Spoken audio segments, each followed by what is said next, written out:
Hello everyone, my name is Akai Fox and this is another art video. In today's video I was tasked with making something from something else. And what I mean by that is the material had already been pretty much drawn for me, but the person wanted me to animate it. And so to keep it as close as possible without having to redraw as many things, we both agreed to keep it somewhat simple. And because of this, I was able to reuse the character reference sheet that was already provided for me. This means that this was not as challenging as I thought it would be, but still something that I'm a little intimidated by because I'm still very new at animation and still learning. You'll see by the end of this video, I still haven't solved the problem that I keep running into, which is where there's little noise, lines, scuff. I don't know what it's properly called either, and I don't know how to fix it. So if you're watching this and you're like, oh, this is what you do, please comment, because I'm still trying to figure that out.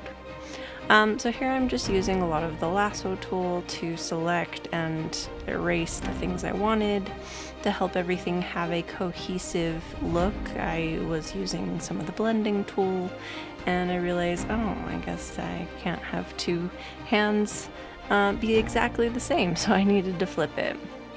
Now the movement we're going for is a little dance, and what they had asked for is to have one shoulder dropped, to then bring both hands together, shift to the other side, and repeat.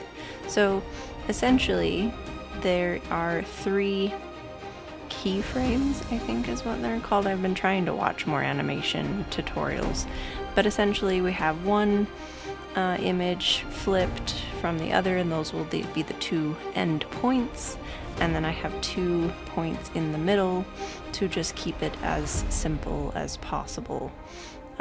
This gave me a lot of insight of things that I still need to learn about animation, but it was really good to practice and to try and to learn, so I'm grateful for the opportunity all the same, because I'm learning skills that I did not have before.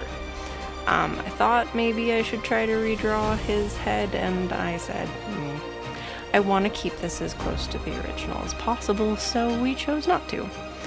I'm overall very pleased that I didn't redraw his head in the middle, although it could have had a bit more of a look to it, but then I would have been tempted to redraw all of the frames, and as it was, this still took me a good 2 hours for something that was very simple, and still taking me quite a lot of time to learn the process. So I had frames A, B, C, D, A being the extreme, D be the other extreme, and then B and C the middle, that are mirrored images of each other. So then it's just learning the pacing, and after watching many tutorials after the fact, I realized that I can space this out a lot more than I thought I could.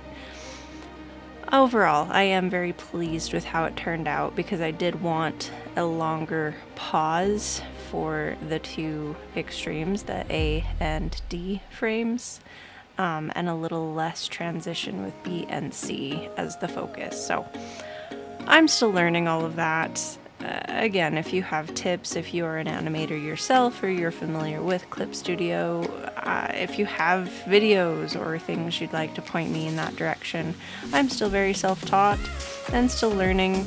That yellow was to try and see if I could identify where these extra lines and things are coming from, and to no avail. I spent probably a good 30 minutes just trying to find videos or things on how that happens, where that happens. I tried different sizing, and overall I gave up and I exported to the final product, which is this. It's still cute. I didn't show it for very long because I don't like the extra lines. All the same, thank you so much for watching and joining me on this animation journey. We will continue to develop skills, and thanks just so much for supporting me. Have a great day.